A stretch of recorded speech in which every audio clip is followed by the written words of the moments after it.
Bismillahirrahmanirrahim. Assalamualaikum warahmatullahi wabarakatuh.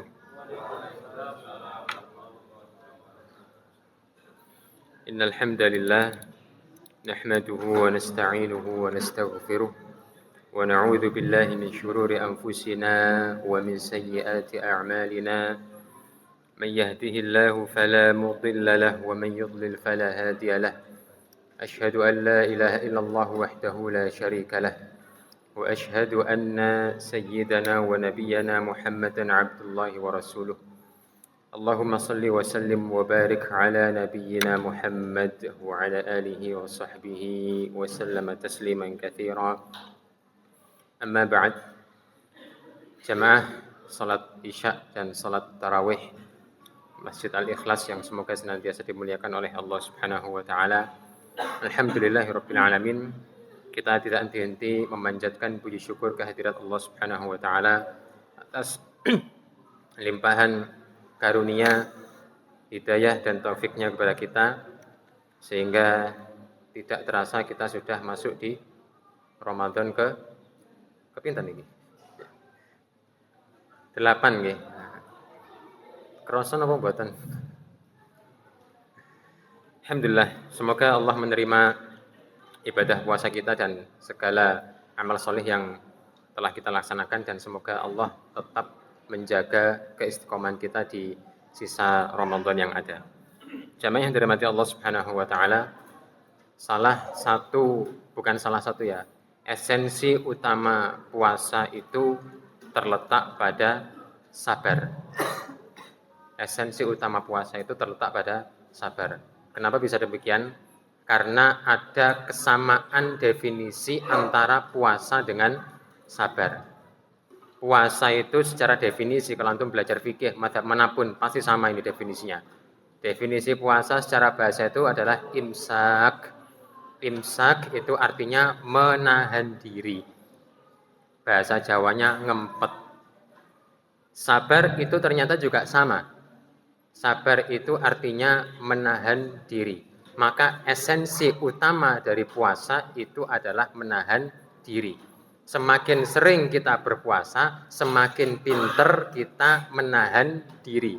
Dan di dalam Al-Quran, salah satu yang dimudahkan oleh Allah Subhanahu wa taala untuk masuk surga adalah mereka yang ketika di dunia pandai menahan diri.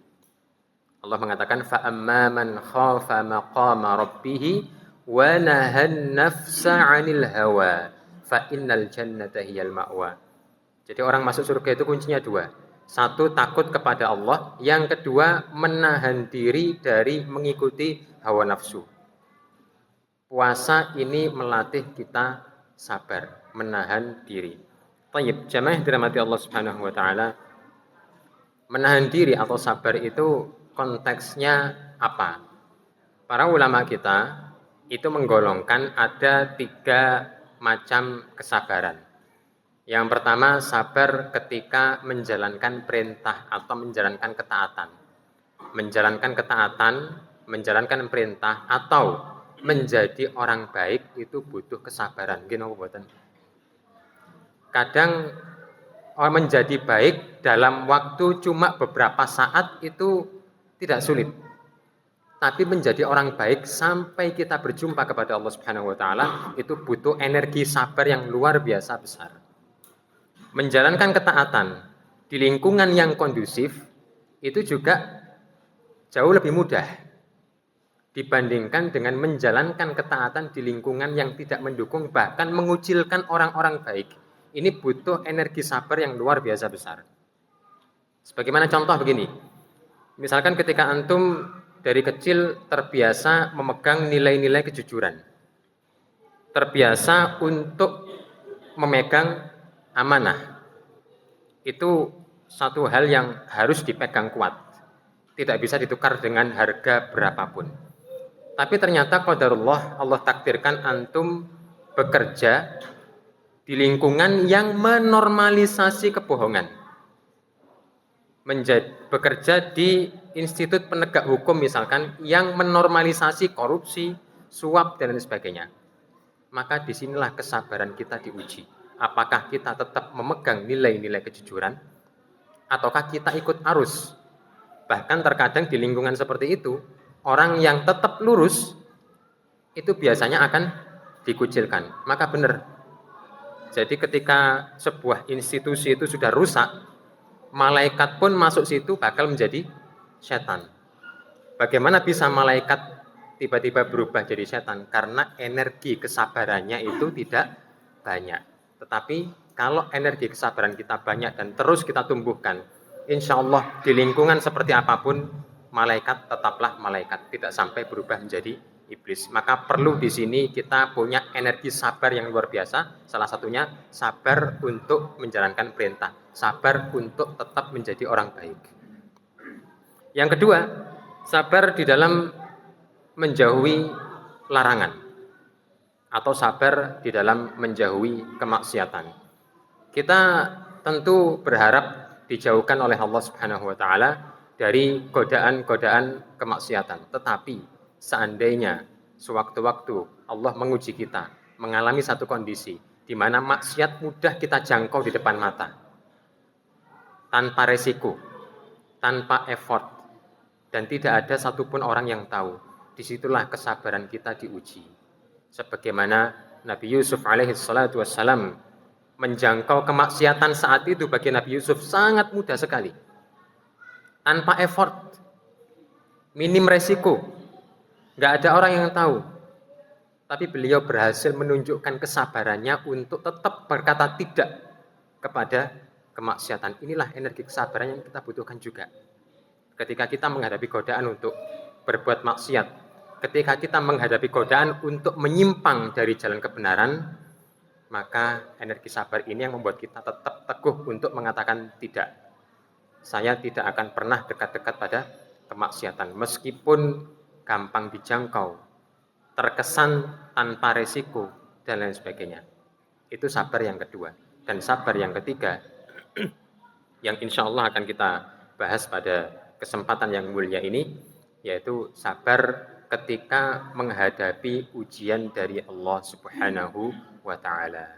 Jamaah yang dirahmati Allah Subhanahu wa taala, manusia menjalani ujian itu satu hal yang sangat-sangat normal.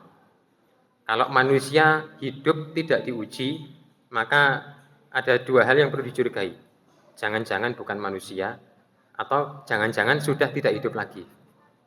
Karena namanya manusia hidup itu pasti mendapatkan ujian dari Allah Subhanahu wa taala.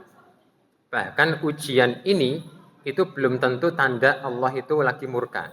Bisa jadi ujian inilah tanda bahwa Allah itu cinta kepada seorang hambanya. Di dalam Al-Qur'an Allah Subhanahu wa taala mengatakan walanabluwannakum bisyai'im minal khaufi wal ju'i wa naqsim minal amwali wal anfusi wath thamarat. Kata Allah Subhanahu wa taala, "Wala nabluwannakum." Dan niscaya kami akan benar-benar memberikan kalian ujian. Ujian itu banyak itemnya.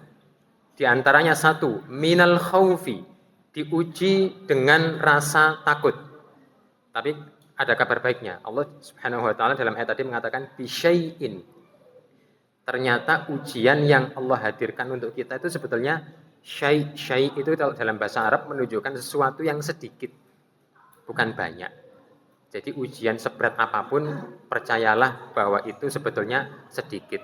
Maka perkuat energi sabar kita. Tenangkan pikiran kita bahwa ini hanyalah sedikit. Sebentar lagi ujian ini akan berlalu, pasti berlalu.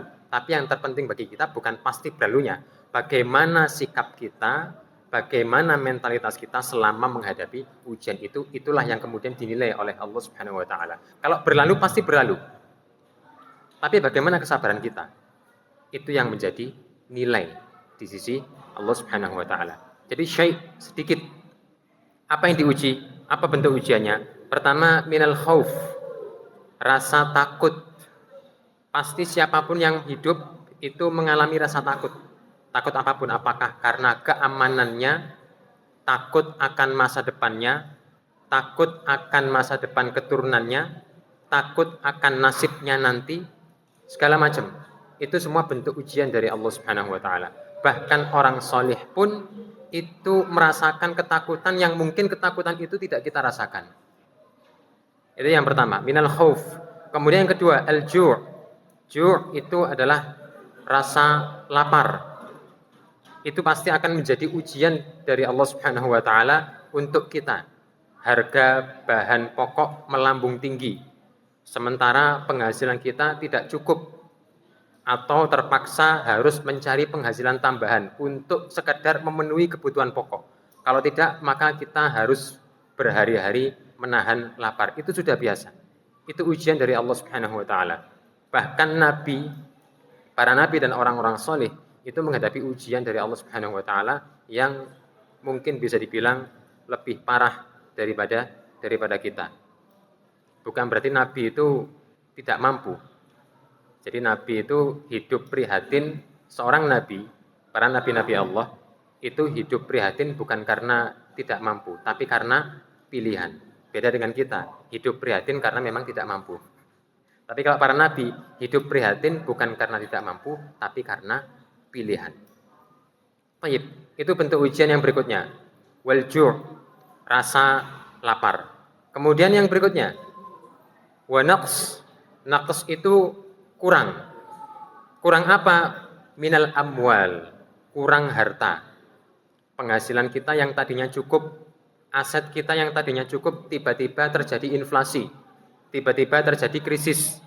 Seperti dulu tahun 98. Uang yang 2 juta yang sudah direncanakan mau beli motor baru, begitu kena krisis 2 juta akhirnya nggak dapat beli motor.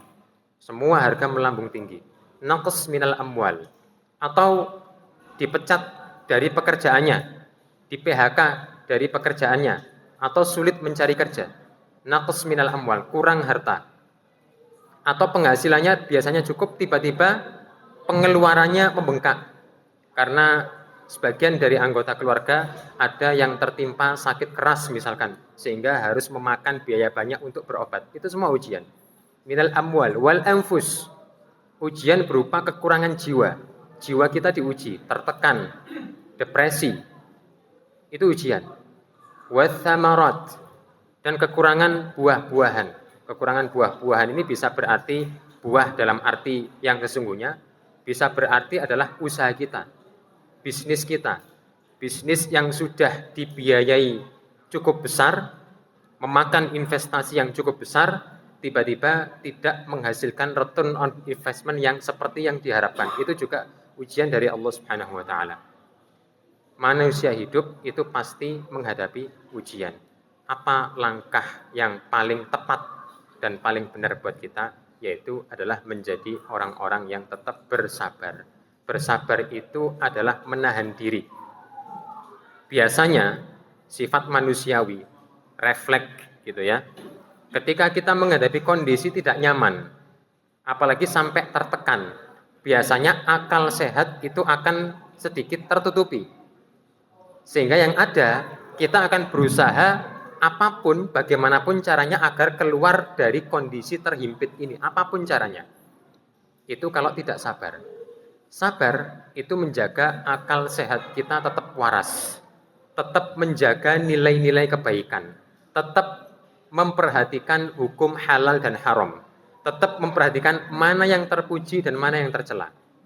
Tidak sampai mengalami kalut, tidak sampai berbuat apapun asalkan bisa keluar dari masalah yang sedang menghimpit. Itu namanya sabar.